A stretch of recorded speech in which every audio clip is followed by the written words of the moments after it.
Que alegria estar aqui com vocês no dia 3 de fevereiro de 2026. Para mim, é satisfação. O mês de janeiro foi muito mais tranquilo. Se observarmos os meus vídeos de 2025, janeiro, o primeiro mês, terminou em apenas 7 minutos. Esse foi de acordo com o calendário que eu gosto de seguir, normal. E para a gente começar fevereiro de pé direito, ou esquerdo, ou com os dois pés, agora tem essa complicação também, né, de falar. Receberemos Thiago Marrara e Mariana Menzio para falarmos juntos sobre o Estatuto da Metrópole, comentários à Lei 13.089 de 2015, uma obra que já tem, sim, 10 anos, mas que nem por isso deixa de ser muito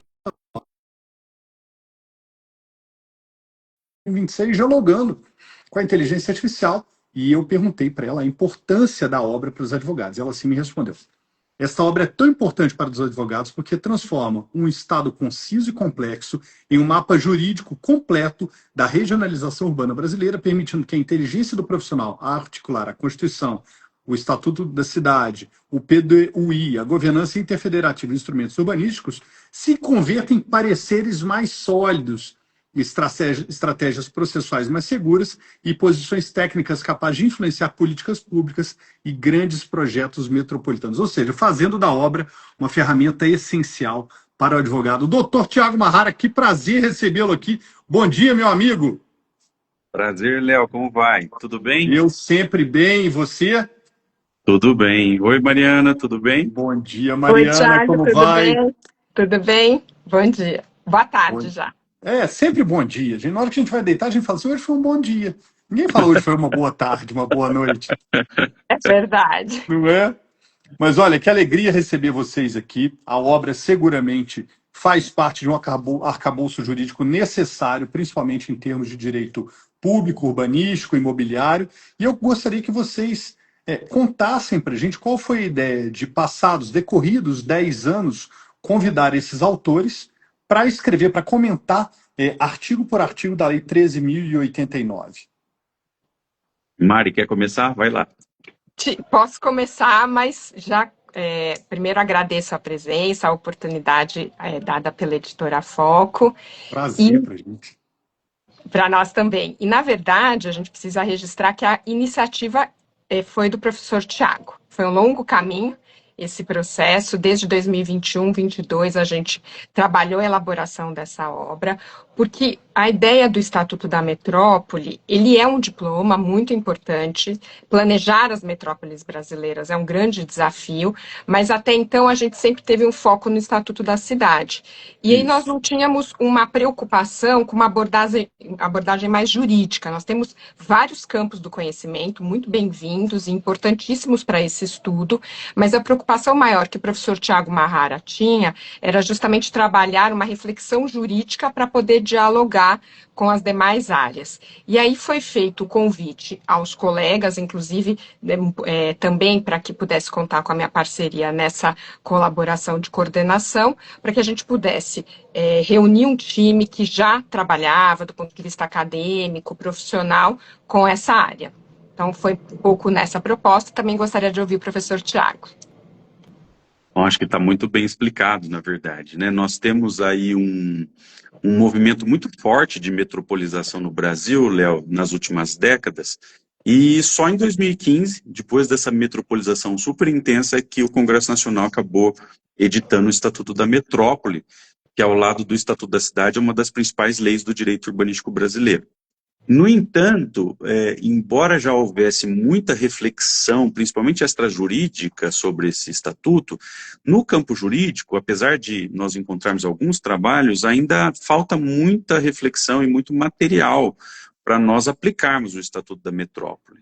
Então, o nosso intuito foi criar uma obra que oferecesse uma reflexão sobre absolutamente todos os artigos do Estatuto, inclusive os artigos revogados e os artigos vetados, né? Então, é realmente uma obra completa, porque nós não selecionamos qualquer tipo de artigo, nós comentamos absolutamente todos, para permitir que esses profissionais do direito, ou também de outras áreas, principalmente da arquitetura, do urbanismo, da gestão pública, possam dar vida a esse estatuto, porque o que a gente percebe, Léo, é que, embora as metrópoles tenham uma relevância muito grande no Brasil, concentrem uma população significativa em relação aos demais municípios, nós ainda temos pouca política metropolitana, pouco trabalho conjunto, pouca coordenação e quase nenhuma aplicação dos instrumentos do Estatuto da Metrópole. Até mesmo a professora Mariana é uma enorme especialista em planejamento, e a gente vê no Brasil que muitas regiões metropolitanas, se não todas, não têm o PDUI, que é o principal plano de desenvolvimento dessas unidades regionais, né? E esse tema é super importante, Léo, porque hoje nós estamos falando muito de regionalização de políticas públicas. Quer dizer, as políticas públicas envolvem assuntos muito complexos e extremamente importantes para a população. Só que os municípios sozinhos, muitas vezes, não têm condições de desenvolver políticas públicas, como saneamento básico, como transporte coletivo urbano, como iluminação pública, enfim, entre outras coisas, né, até mesmo serviços cemiteriais. Então, o Estatuto, ele é importante não só pelo texto que ele traz, mas pelas possibilidades que ele oferece em termos de cooperação interfederativa para os municípios, né? E então o nosso intuito foi criar reflexões organizadas com grandes especialistas na área. Até agora eu aproveito para agradecer não só essa parceria com a professora Mariana Mendes, que é uma enorme especialista da Universidade Federal do ABC, mas também com todos os colegas que se dispuseram a comentar, né? Nós temos aqui grandes professores que comentaram essa obra, vários super reconhecidos, né, como a professora Daniela Libório, né, o professor Alexandre Cunha, muitos professores aqui se dedicaram, e eu já registro meu agradecimento a todos. Tiago, você e a Mariana destacaram muito bem, né? Eu me formei há pouquíssimo tempo, acho que colação de grau foi anteontem, mas a gente só trabalhava lá com o Estatuto da Cidade, e era uma paixão para mim, eu adorava, era uma questão super dinâmica do nosso cotidiano, né? Mas eu não consegui alcançar ainda, e aí faço aqui meia culpa, né, essa questão da regionalização dos municípios. Que movimento é esse? O que consiste isso e qual é o impacto disso para os estudos de direito urbanístico, direito imobiliário? Bom, Mari, quer começar ou começo dessa vez? Falar e depois... Eu até ia te perguntar, para você tá boa essa dinâmica, eu falo e depois você rebate, ou você prefere começar? Como você quiser, tá ótimo, pode falar. Tá certo, então vou passar algumas considerações. A grande questão, o Estatuto da Cidade, a gente precisa recordar que quando ele foi elaborado, dentro do seu trâmite, lá na década de 90, porque ele demorou 13 anos para ser implementado após a Constituição Federal, ele tinha muitos artigos que tratavam da questão metropolitana. O problema é que existiu um debate, até do ponto de vista constitucional, porque ele estava implementando o 182 da Constituição Federal, que fala muito do papel dos municípios, dos instrumentos da política urbana, se efetivamente era o diploma autorizado para lidar com a dinâmica das cidades e da metrópole. E aí foi retirado esse trecho. E eu costumo brincar com os meus alunos que ficaram algumas pistas, porque tem lá o artigo 43 da gestão democrática das metrópoles, a menção a um planejamento metropolitano no artigo 4º, mas que não é desenvolvido propositadamente, porque a ideia era dar o foco ao Estatuto da Cidade. E ele surge em 2001, em julho ele é publicado, mas ele só efetivamente entra em vigor em outubro daquele ano. Só que a grande problemática das metrópoles, que já existia na década de 70, a previsão da questão metropolitana, também na nossa Constituição, ela é de 69, nessa Constituição é trabalhada. Na década de 70, a gente tem a criação das primeiras regiões metropolitanas do Brasil, 73, 74, no Rio de Janeiro. São Paulo tem essa criação na década de 70, só que efetivamente existiu uma dinâmica diferenciada, porque lá era o papel da União. Chega a Constituição de 88 e atribui a fixação da região metropolitana para os estados. Só que a gente tem um limbo no ponto de vista jurídico e até do planejamento para atribuir a importância da questão metropolitana.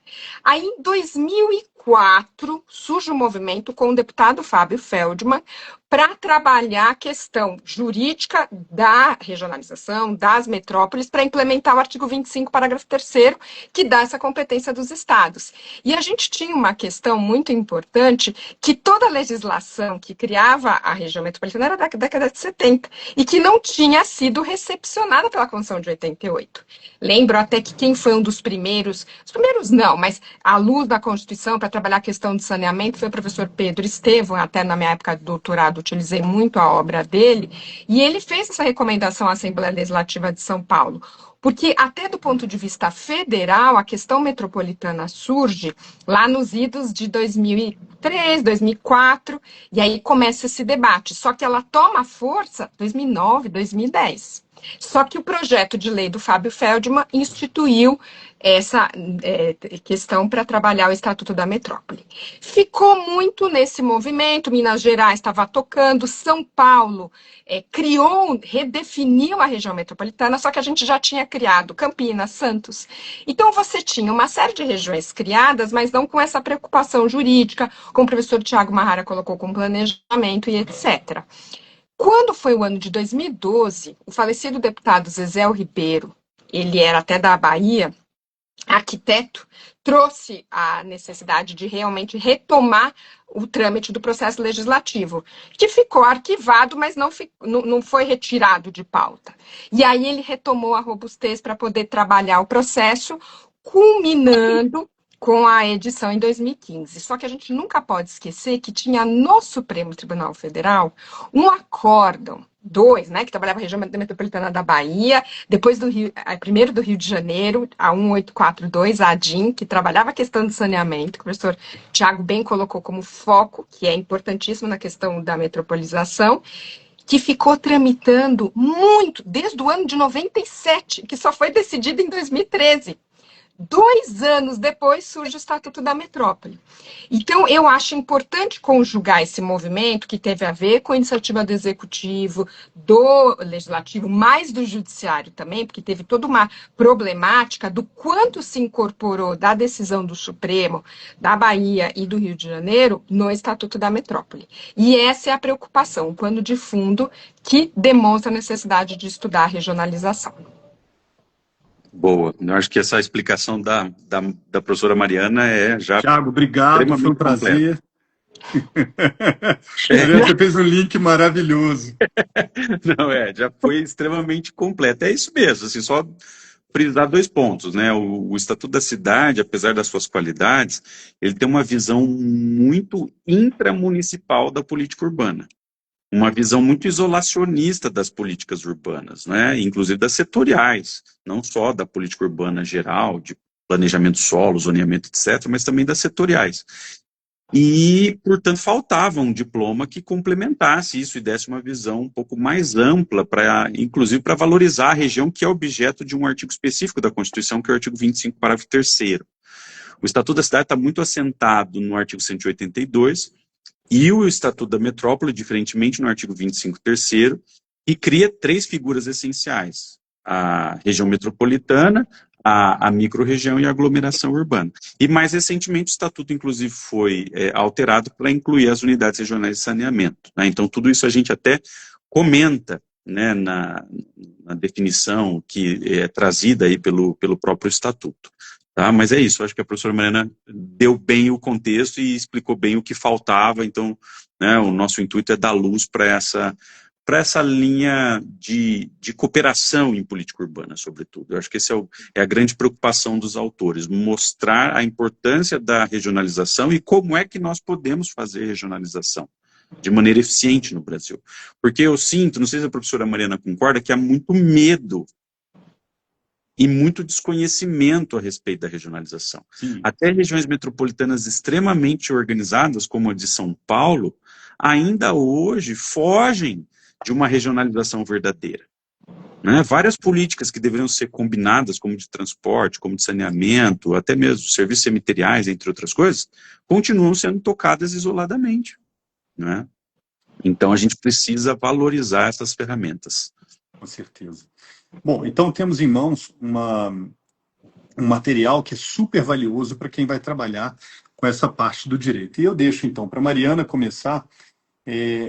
Na visão de autora, Mariana, a parte que você trabalhou do livro, como é que você acha que ela esclarece ou elucida algum ponto? Assim, o que que você viu de mais relevante da parte que lhe foi confiada no comentário dessa lei? Perfeito.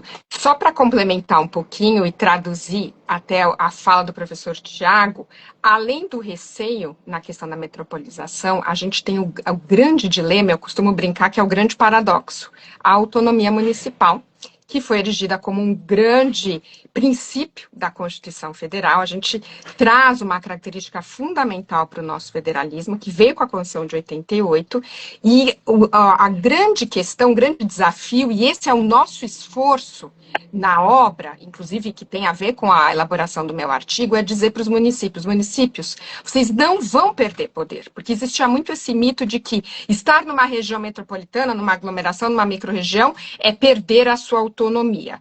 Ganhou uma outra roupagem jurídica e, portanto, vai ficar numa camisa de força governado pelo Estado. Esse é o grande desafio, e a gente precisa fazer um esforço para retirar essas dificuldades e poder propiciar a implementação da política metropolitana. Então, esse é o grande escopo da obra. Acho que foi um esforço coletivo dos autores. E a escolha do meu artigo, até, de fato, quando o professor Tiago me convidou, eu falei, professor Tiago, eu vou colocar a minha tese de doutorado, que foi uma tese escrita com muita dedicação e paixão, porque eu tinha me debruçado, antes do Estatuto da Metrópole, sobre a importância de se ter um plano metropolitano, ainda sobre a vigência do Estatuto da Cidade. Aí eu discuti por que a Constituição não previa. Só que eu defendi essa tese em 2014, lá pela PUC São Paulo, orientada pelo professor Márcio Camarosano. Um ano depois, surgiu o Estatuto da Metrópole. E mudou algumas coisas. Algumas coisas eu já estava a par, porque eu acompanhava o processo junto ao Legislativo, as audiências públicas que o deputado Zezé Ribeiro promoveu em cada um dos estados, ele fez esse esforço à época. Então eu sabia mais ou menos onde estava caminhando, mas vocês sabem, processo legislativo e o executivo com os seus vetos, porque existiram muitos vetos na época, inclusive no financiamento metropolitano, mudou um pouco a estrutura. Então o meu desafio foi como trabalhar esse tema metropolitano, que estava escrito antes do Estatuto, e agora com o Estatuto da Metrópole, como traduzir, como implementar e absorver essas transformações. E eu também convidei, porque o meu artigo ele foi escrito em coautoria com um grande colega e amigo, Luiz Felipe Tegon, do Ministério Público, que trouxe uma grande contribuição, porque para se fazer o Plano de Desenvolvimento Urbano Integrado, hoje o Estatuto da Metrópole deu uma grande atribuição ao Ministério Público, que não tinha essa clareza lá no Estatuto da Cidade. O Ministério Público sempre atua, porque ele vai verificar se está com um processo participativo, ele está defendendo a ordem urbanística, ele tem essa incumbência. Só que não tinha algo expresso na lei, como tem no Estatuto da Metrópole, chamando a responsabilidade desse órgão importante para trabalhar esse trâmite do processo. E aí trouxe essa parceria, e como ele tem a visão interna do Ministério Público, as grandes questões, ele me ajudou a elaborar esse artigo fazendo essa parceria. Magnífico, muito bom. Tô já, ó, para aqueles que estão tão empolgados quanto eu, tem aqui o cupom da Mariana, que é o MM30, que vai conceder 30% de desconto, tem que falar baixo. E tem também uma Rara 30. Então você fica aí à vontade para escolher, mas não antes de fazer o download da degustação da obra. Eu quero que vocês conheçam a obra em profundidade. Para isso a gente faz ali um apanhado das primeiras linhas de cada um dos artigos e disponibilizamos lá no site da Foco com esse conteúdo para que você conheça, se empolgue e aí sim compre o livro. Então, ou MM30 ou Mahara 30, é ele agora que começa encerrando a parte final, contando o que ele escreveu nessa obra, Estatuto da Metrópole. Vai lá, Tiago. Bom, a minha contribuição aqui se resume basicamente à abertura do Estatuto da Metrópole. Então, comentei o artigo 1º, depois comentei o artigo 2º, em parceria com a Daniela Zoega Rosim, que hoje é parte do Ministério Público, membro do Ministério Público, trabalhando nessa política. E também comentei o artigo 8º que trata dos instrumentos de governança das metrópoles brasileiras, das unidades regionais, na verdade, né? Então, o intuito foi apresentar as definições, analisar o que significa metrópole, o que significa região metropolitana, o que significa aglomeração urbana, o que significa função pública de interesse comum, que é um conceito muito peculiar das políticas regionais e que não se confunde com a ideia de serviço público, é um conceito muito mais amplo, e também tecer algumas críticas às reformas que esse estatuto, embora jovem, já sofreu nos últimos anos. Nós tivemos modificações muito significativas dadas pelo Congresso, sobretudo no sentido de viabilizar o que nós chamamos de regiões metropolitanas ocas, que são regiões metropolitanas sem verdadeiras metrópoles. Isso acontece muito no Brasil, vários estados têm criado essas regiões metropolitanas, mas que não contam com metrópoles. Então, nós também trouxemos algumas críticas a essas transformações do Estatuto pelo Congresso Nacional. Inclusive, o Congresso, nessas mudanças, também acabou revogando uma parte importante do Estatuto, que dizia respeito à improbidade metropolitana, né? Assim como no Estatuto da Cidade, em que nós temos figuras próprias de improbidade, aqui no Estatuto da Metrópole, nós também tínhamos algumas figuras específicas, mas, infelizmente, elas foram revogadas pelo próprio Congresso Nacional. E depois comentei um pouco sobre a estruturação dessas unidades regionais, quais são os órgãos, quais são as entidades, quais são as instâncias necessárias para que elas possam efetivamente funcionar. E nesse ponto que a gente percebe, Léo, é que o Estatuto foi muito atécnico. O Estatuto utiliza no artigo 8º vários conceitos que são um pouco estranhos a quem é do campo jurídico. Então, a minha ideia ali foi traduzir um pouco aquela terminologia técnica empregada pelo legislador para aquilo que a gente entende como organização administrativa no direito brasileiro. Olha, eu adoraria dizer que é um livro só acadêmico, mas eu tenho certeza que nossos colegas do Ministério, principalmente do Ministério Público de São Paulo e de Santa Catarina, que adoram esse tipo de questão, vão adorar essa questão das metrópoles ocas. Incrível, sensacional. Adorei estar aqui com vocês. E as palavras de encerramento são inicialmente da Mariana. Tudo bem, Tiago? Claro.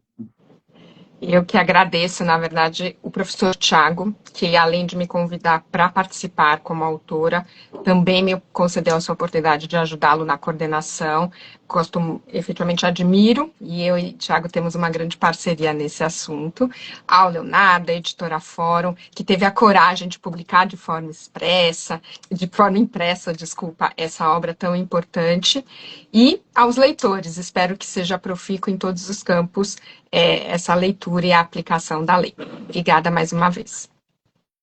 Bom, eu também aqui, viu, Léo, já diretamente, agradeço demais a Foco pela receptividade, pela publicação impressa e expressa, né, porque foi extremamente ágil, nós ficamos super felizes com essa capa linda também.